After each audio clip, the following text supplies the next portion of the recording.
ఏ కాలమున ధర్మమునకు హాని కలుగును, అధర్మము వృద్ధి నొందును, ఆయా సమయముల యందు శిష్ట రక్షణ, దుష్ట శిక్షణ, ధర్మ సంరక్షణముల కొరకు ప్రతి యుగమున అవతారము దాల్చుచున్నాను.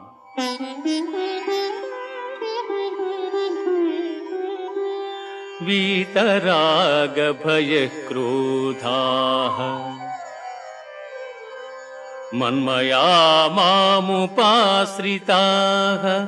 బహవో జ్ఞాన తపసా పూతా మద్భావమాగతాః.